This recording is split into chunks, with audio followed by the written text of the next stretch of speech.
এক ভাই আমাকে জিজ্ঞেস করেছে, ভাই আমি সিঙ্গাপুরে যেতে চাই, আমার বয়স 21, আমি সায়েন্স নিয়ে লেখাপড়াও করছি, আমি ইন্টার পাস করছি, তো আমি তো তেমন কোনো ভারী কাজ করতে পারি না, আমি কি সিঙ্গাপুরে যেতে পারি? তো ভাইয়া তোমার উদ্দেশ্যে এই ভিডিওটা। আর যারা যারা সিঙ্গাপুরে আসতে চায়, যারা কখনো কাজ করে নাই, আর যারা লেখাপড়া নিয়ে ভয় পাচ্ছে যে আমার এতদূর পর্যন্ত লেখাপড়া, কতদূর পর্যন্ত লেখাপড়া থাকলে ভালো হয়, সেই বিষয়ে আজকে ভিডিওটা। তো ভিডিওটা না টেনে পুরোটা দেখুন, আপনার কাজে লাগবে।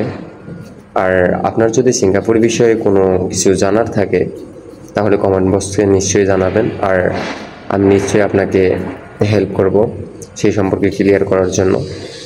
তো চলেন বেশি দেরি না করে ভিডিওটা শুরু করা যাক। আর আপনারা যদি আমার চ্যানেলে নতুন হয়ে থাকেন তাহলে চ্যানেলটিকে অবশ্যই সাবস্ক্রাইব করে দেবেন, আর পাশে থাকা বেল আইকনটি ক্লিক করে দেবেন। তো চলুন ভিডিও শুরু করা যাক। আসলে ভাইয়া এখানে আসতে তেমন কোনো লেখাপড়া লাগে না, মূলত যারা সেরকম হাই কোয়ালিটির জব খোঁজেন তাদের ক্ষেত্রে মাস্টার্স পাস, তারপর আপনার ডিগ্রি কমপ্লিট, এগুলো আসলে কমপ্লিট করে আসলে ভালো হয়, সেক্ষেত্রে আপনারা ভালো কোয়ালিটির জব পাবেন। আর না হলে ভাইয়া আপনি যেটা বলতেছেন যে আমি ইন্টার পাস করছি, এসএসসি পাস করছি, হ্যাঁ এগুলো সার্টিফিকেটের মূল্য এখানে খুব কম দেওয়া হয়, কারণ এটা সিঙ্গাপুর, এখানে লেখাপড়ার মানটা অনেক বেশি। সেক্ষেত্রে আপনার যদি ভালো অভিজ্ঞতা থাকে, ভালো লেখাপড়া থাকে, আর আপনি যদি ইংরেজিতে ভালো কথা বলতে পারেন, সেক্ষেত্রে আপনার চলাফেরা খাতিরে, জবের খাতিরে আপনি ভালো কিছু করতে পারবেন। এই জন্য বলি কি ভাইয়া, এখন অনেকে ভয় পান যে আমি যে সিঙ্গাপুরে যেতে চাই, তো আমার তো লেখাপড়া নাই, আমি মাত্র 8 পাস করছি বা এসএসসি দিছি বা ইন্টার পরীক্ষা দিছি। তো সেক্ষেত্রে ভাইয়া পড়ালেখাটা কোনো কিছু আসলে কোনো কিছুর উপরে ডিপেন্ড করে না। আপনি যদি বাংলা পড়তে জানেন সেক্ষেত্রে আপনি সিঙ্গাপুরে আসতে পারেন, কেননা এখানে এসে আপনাকে 3 দিন হোম কোয়ারেন্টাইনে থাকতে হবে, যেখানে আপনার মেডিকেল করা হবে। আর মেডিকেল করার পরে আপনার যে কোম্পানির আন্ডারে আসবেন, সেই কোম্পানি আপনাকে পরীক্ষা দেওয়ার জন্য সিওসি, সিএসওসি পরীক্ষা বলা হয় এটা, সেই বিষয়ে আমি একটা ভিডিও দিছি আমার ইউটিউবে। কারো যদি কোনো সন্দেহ থাকে তাহলে ভিডিওটি দেখে নেবেন।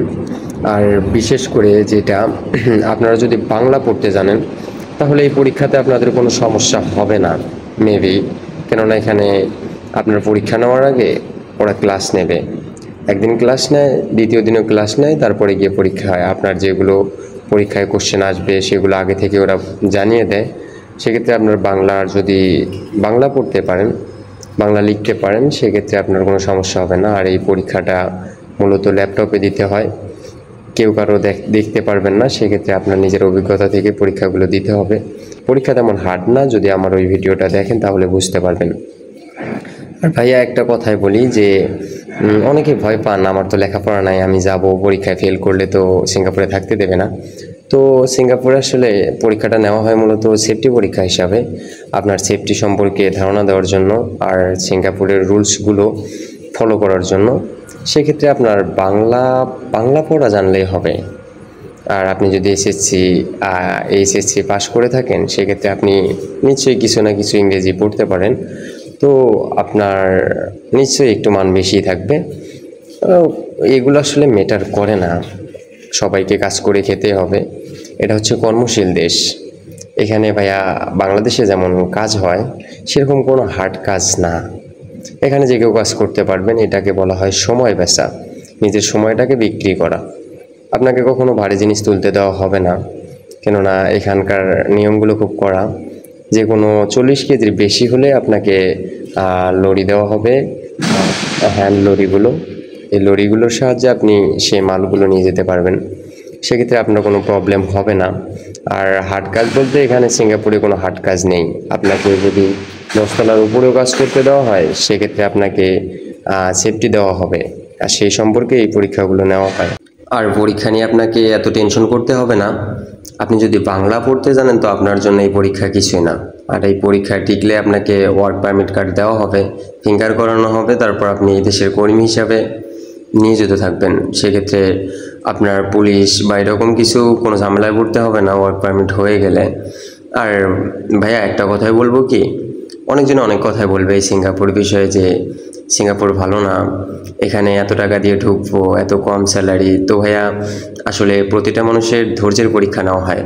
এখানে যদি আপনি ধৈর্য ধরে থাকতে পারেন তাহলে একটা সময় গিয়ে অনেক কিছু করতে পারবেন যেটা আপনি কখনো কল্পনা করতে পারেননি। তো সেজন্য অন্যের কথায় কান দিয়ে কোনো লাভ নেই। ওই যে বলে না, চিলায় তোর কান নিয়ে গেল, নিজের কান নাই খুঁজতে যদি চিলার পিছনে দৌড়ানো হয়, তো এটা বোকামো। তো নিজের লক্ষ্যটাকে ঠিক রাখুন। আর আপনি যদি সিঙ্গাপুরে আসতে চান তো আপনাকে স্বাগতম, কেননা এটা অনেক উন্নত কান্ট্রি। এখানে আসলে আপনার জীবনধারার মান একদম পরিবর্তন হয়ে যাবে। পরিশেষে একটাই কথা বলবো, কখনো অন্যের কথায় কান দেবেন না, নিজের লক্ষ্যটাকে ঠিক রাখুন। যে লক্ষ্য ঠিক রাখতে জানে সে যদি রাস্তাও পরিবর্তন করা লাগে তারপরেও সে তার লক্ষ্যে পৌঁছায়। তো ভিডিওটা আর বাড়াচ্ছি না, সবাই ভালো থাকবেন, সুস্থ থাকবেন আর নিজেদের খেয়াল রাখবেন।